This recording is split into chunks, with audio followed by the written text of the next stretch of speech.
Assalamualaikum warahmatullahi wabarakatuh. Selamat datang di channel YouTube Fakultas Adab dan Humanira UIN Sunan Ampel Surabaya bersama saya Muhammad Atikur Rahman. Telah hadir di tengah-tengah kita Ibu Isna Dinuriyah.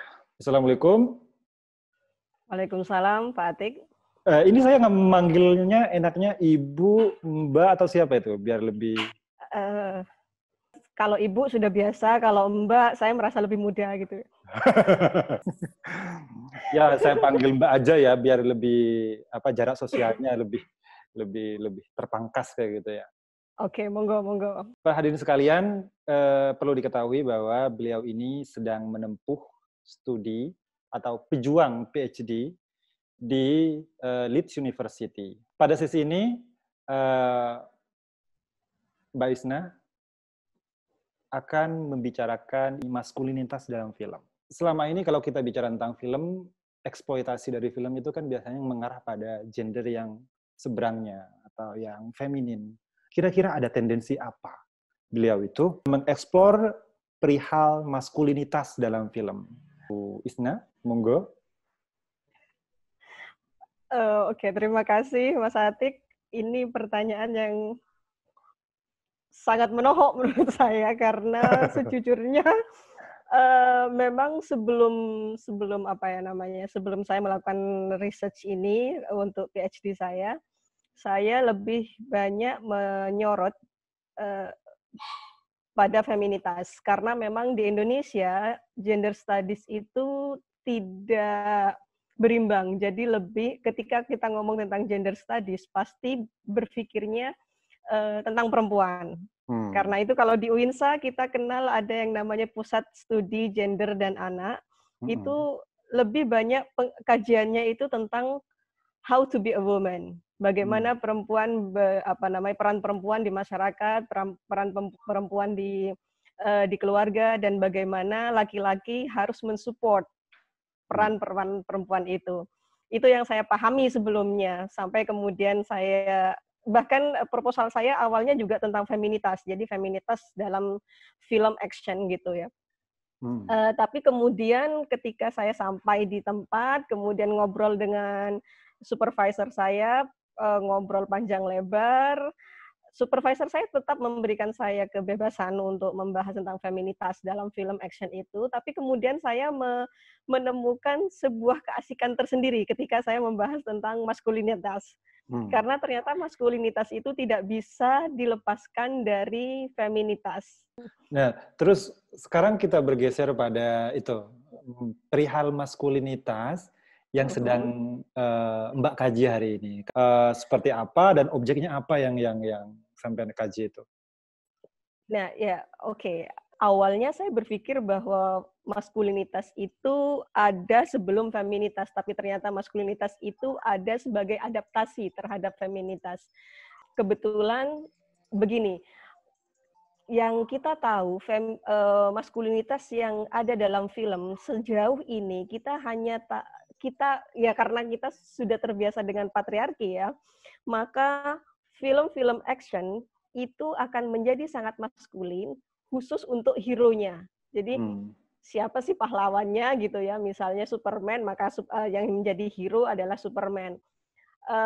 Tidak pernah kita melihat atau misalnya ginilah Batman gitu ya. Batman itu adalah hero-nya. Sementara Robin itu tidak pernah dikaji gitu ya, maskulinitasnya karena dia hanya membantu Batman. Jadi Batman lah yang menjadi maskulinitas dan rata-rata seperti itu. Jadi setiap hero, setiap pahlawan dalam film action itu akan menjadi maskulinnya gitu. Nah, yang saya temukan sekarang untuk film-film sekarang bahwa maskulinitas itu kebetulan saya juga menggunakan film action, tetapi yang saya bahas bukan bagaimana hero ini memecahkan sebuah masalah, tapi bagaimana self performance dia untuk menampilkan bahwa dia maskulin dalam bentuk yang lain. Memang sih ya, pertama kali laki-laki dianggap maskulin dari badannya. Itu memang tidak bisa dipungkiri bahwa yang maskulin itu badannya harus ya bagus atau katakanlah kalau anak sekarang bilangnya itu semacam apa ya, yang perutnya ya seperti itu. Nah, itu tidak bisa dipungkiri. Tapi pada saat itu laki-laki yang seperti itu, yang maskulin seperti itu tidak dianggap sebagai apa namanya seks simbol seperti kalau perempuan yang diperlihatkan. Nah, sementara laki-laki tidak begitu, gitu loh. Jadi meskipun bentuk tubuhnya terlihat, tapi dia tidak akan pernah menjadi objek seks. Tapi Terus? sebagai contoh bahwa dia seks simbol, iya, tapi sebagai objek tidak. Terus berkenaan dengan wacana maskulinitas yang Anda bawa dalam suatu objek berkebutuhan film. Ya, kebetulan objek yang saya bahas itu James Bond khusus serinya Daniel Craig. Jadi saya membahas 4 film terakhirnya James Bond dari seri ke-21 sampai 24. Ya kalau bisa nanti seri ke-25 juga karena harusnya April kemarin sudah rilis tapi karena pandemi jadi mundur November, itu pun juga belum tahu pasti gitu ya bisa rilis atau tidak. Kenapa saya mengambil objek itu karena World Cinema di Leeds itu tidak memperbolehkan kita mengambil film Hollywood. Jadi boleh film apapun tapi bukan film Hollywood. Karena kebetulan saya mau ke Inggris, jadi ya udah itu aja yang sangat British gitu loh. Itu salah satu alasan juga bagi saya untuk memilih itu. Tapi alasan yang paling utama itu karena saya hidup di zaman sekarang gitu. Jadi kalau saya harus membahas tentang misalnya James Bond zaman Sean Connery tahun 60-an, 70-an saya belum lahir. Jadi itu agak susah. Selain agak susah, saya moodnya tuh nggak nyampe gitu ya, chemistry-nya nggak nyampe. Ini apaan sih orang kok sangat hegemonik sekali, perempuan tidak dihargai. Saya merasa seperti itu ketika saya menonton. Memang Sean Connery itu memang ikon lah untuk film James Bond, tapi buat saya meskipun beliau ikon tapi tidak merepresentasikan maskulinitas zaman sekarang. Kalau yang Anda temukan dari sosok Bond dalam seorang Daniel Craig itu apa bedanya dengan yang pendahulunya?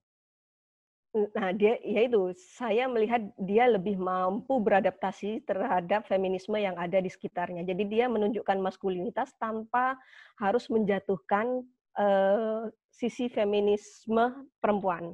Jadi misalnya begini, zamannya Sean Connery atau Pierce Brosnan, Bond itu dianggap cowok paling cakep sehingga semua perempuan akan takluk ke dia, apalagi dia hero, difasilitasi oleh berbagai macam gadget yang sophisticated pada zamannya.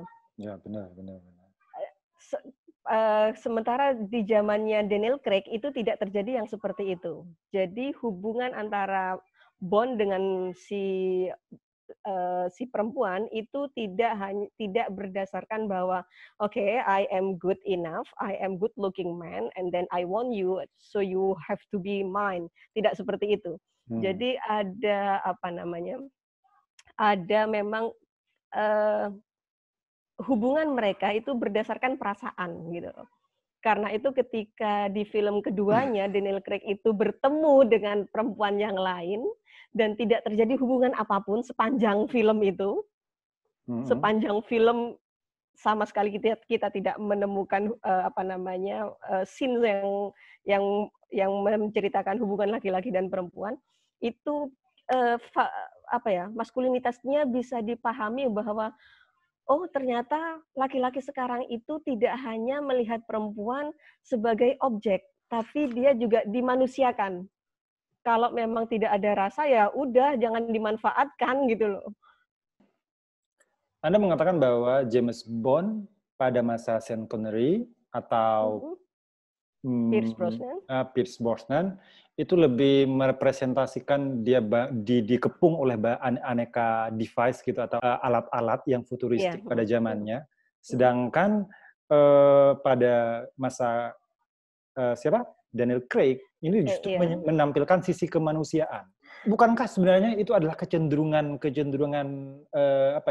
orientasi Hollywood saja dalam memotret pengalaman manusia hari ini yang sudah mulai lelah dengan bicara tentang kemajuan teknologi. Jadi bisa dikatakan itu tidak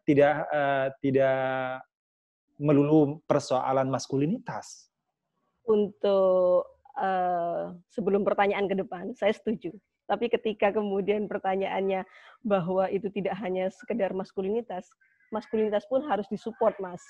Jadi betul. kalau dulu teknologi itu Bond itu dipengaruhi oleh teknologi yang sangat yang sangat sophisticated, itu bukan karena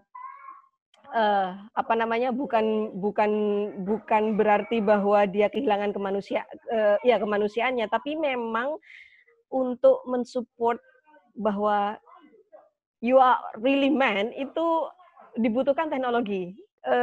Zaman dulu, mungkin waktu zaman kita masih kecil gitu ya, cowok itu dianggap sangat cowok ketika misalnya motornya yang membuat dia terlihat sangat cowok gitu ya, atau mobilnya juga yang berkelas, itu menunjukkan bahwa dia ingin menunjukkan aku tuh maskulin loh gitu loh.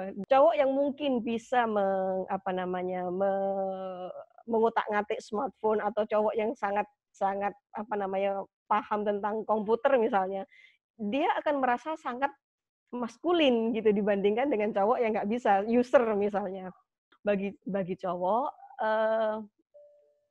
dia akan merasa sangat maskulin jika dia mampu mengalahkan teknologi yang ada di depannya gitu, yang dia pakai gitu. Jadi jadi begini, kalau dulu pakai Sean Connery atau tahun 90-an ke belakang gitu ya, Bond itu selalu menggunakan teknologi yang sangat sophisticated, ya memang pada zamannya itu mereka harus terlihat maskulin dengan cara bisa menggunakan alat itu dengan mudah gitu, yang tidak semua orang bisa gitu. Nah, kalau sekarang bukan berarti dia tidak menggunakan teknologi, tetap menggunakan teknologi. Bahkan di di film yang ke-24 itu Bond menggunakan nanoteknologi untuk bisa untuk bisa dikontrol dia ada di mana gitu ya. Tapi kan sebenarnya the main controller itu kan manusia. Kalau misalnya nanoteknologinya itu meskipun sudah dimasukkan ke tubuh kemudian tidak diaktifasi, kan it's nothing gitu loh. Jadi artinya mungkin teknologi sekarang semakin simple, tapi sebenarnya very complicated. Kalau yang dulu kelihatan wah gitu ya, itu sebenarnya sama aja, cuman bagaimana cara mengalahkan teknologi itu saja. Apakah benar ketika misalnya tadi Bond yang diperankan oleh Daniel Craig itu ketika dia lebih mengeksploitasi perasaan, bukan lagi tentang keperkasaan, apakah isu-isu tubuh itu memang benar-benar raib gitu? Jadi begini, pada Casino Royale memang Craig Bond itu kan ketemu sama perempuan yang tidak menye-menye. Jadi perempuan yang punya otak gitu ya. Yang menolongnya ketika dia dalam kondisi sangat jatuh pada Casino Royale, sehingga dia jatuh cinta sama perempuan ini. Nah, pada film berikutnya di Quantum of Solace, dia bertemu lagi di Casino Royale kan akhirnya pacarnya ini mati gitu ya. Nah, ketika di Quantum of Solace dia bertemu lagi dengan perempuan yang sebenarnya sangat pintar gitu ya, sangat pede, karena perempuan ini bahkan mengalami luka sangat besar gitu ya di punggungnya, tapi dia tidak malu dengan luka itu. Sementara perempuan, maaf ya Mas ya, sekarang ini perempuan itu kan harus terlihat cantik, glowing dan lain sebagainya dengan bermacam skincare yang macam-macam itu. Nah, benar-benar. Perempuan nah, perempuan ini tidak gitu ya. Sebenarnya perempuan ini juga pinter gitu. Tapi kenapa kok si Bond ini tidak jatuh cinta sama perempuan yang pintar ini? Karena dia masih punya perasaan pada perempuan sebelumnya.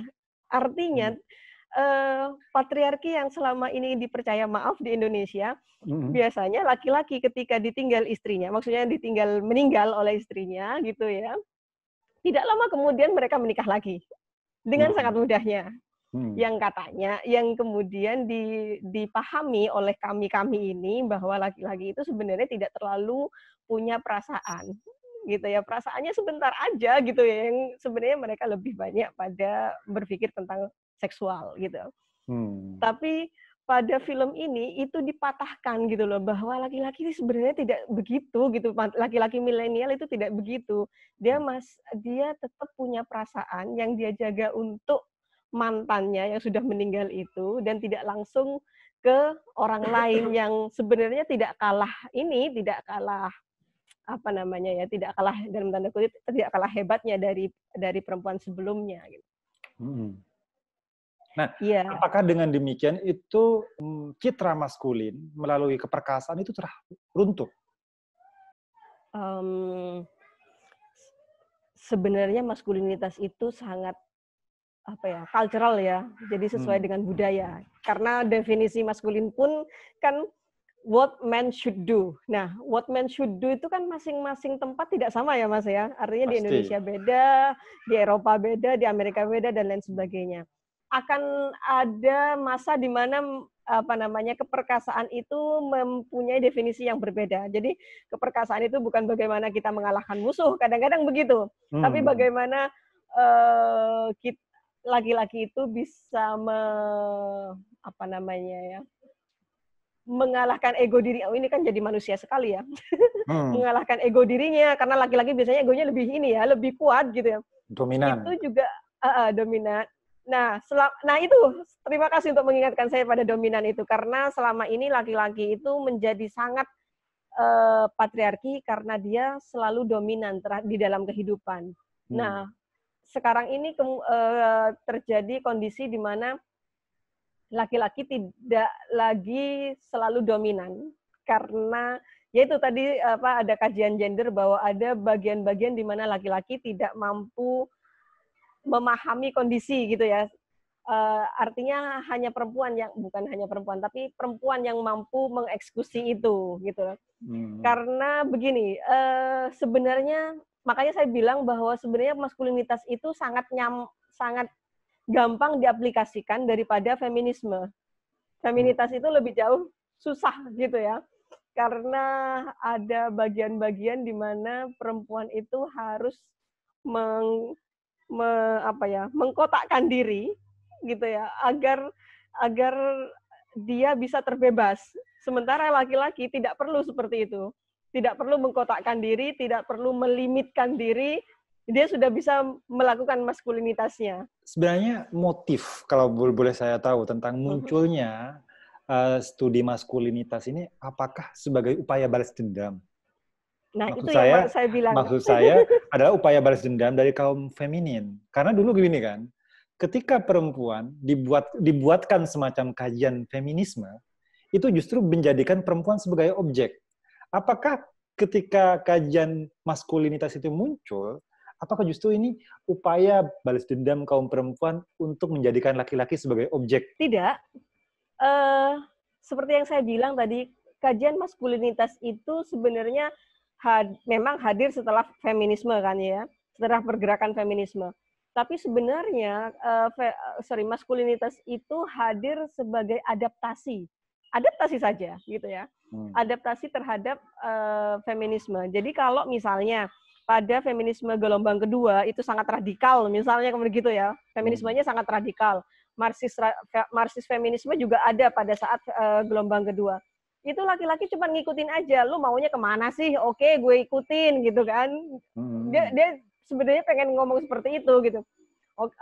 Kalau misalnya feminisme pengennya mereka membentuk sebuah komunitas yang pentagon gitu, misalnya begitu, maka maskulinisme akan berusaha mengadaptasi. Oke, kamu maunya pentagon ya, berarti aku harus membuat lingkaran yang lebih luas agar pentagonnya masuk ke dalam lingkaranku. Jadi begitu. Hmm. Hmm. Sejujurnya ketika saya belajar tentang kajian maskulinitas ini, saya ingat dengan apa namanya ya, dengan pelajaran saya waktu ngaji dulu bahwa perempuan itu apa namanya semacam tulang yang bengkok gitu ya. Kalau terlalu keras itu akan patah, kalau dibiarkan akan semakin bengkok. Nah, saya jadi mengerti bagaimana maskulinisme itu mengadaptasi feminisme. Iya deh, lu mau kemana, gue ikutin gitu. Nah, jadi mereka tinggal mengadaptasi aja gitu loh. Oh, kamu maunya ke selatan, ya nggak apa-apa ke selatan aja. Aku ke utara, toh nanti kita ketemu juga kan gitu kan, semacam itulah. Iya. Jadi Terus, sejujurnya saya harus angkat topi terhadap kajian maskulinitas ini. Betapa laki-laki ternyata sabar banget ya menghadapi perempuan. Saya sampai berpikir seperti itu gitu loh. Iya. Nah, terus kan Mbak Isna ini kan sudah mengalami pengalaman aktual ya, hidup di Indonesia, terus hari ini juga sudah berapa tahun di Inggris gitu. Letak perbedaan dasar tentang status gender maskulin dan feminin di UK sama di Indonesia itu gimana? Yang paling mencolok? Untuk orang yang tinggal di kota besar seperti kita dan tinggal di zaman seperti sekarang itu memang apa namanya global sekali sih ya. Nilai-nilainya sangat global. Artinya itu bisa diaplikasikan baik di sini maupun di Inggris. Cuman satu hal yang sangat saya appreciate di sana adalah kita tidak boleh melihat orang. Maksudnya kita harus betul-betul menjaga pandangan. Padahal itu ya yang diajak apa namanya kita belajar ngaji dari kecil itu seperti itu ya, belajar menjaga pandangan. Tapi kalau di Indonesia ada orang pakai baju yang dalam tanda kutip terbuka sedikit, itu kan dilihat gitu ya. Yeah. Dan yang salah justru yang pakai baju itu. Nah, sementara kalau di Inggris itu kita harus menjaga pandangan. Mau yang pakai baju aneh-aneh itu laki-laki atau perempuan itu tidak masalah. Jadi semua orang di sana menjaga pandangan karena kalau sampai dia melihat dengan apa ya, tatapan gitu ya orang yang seperti itu bisa dilaporkan. Wow.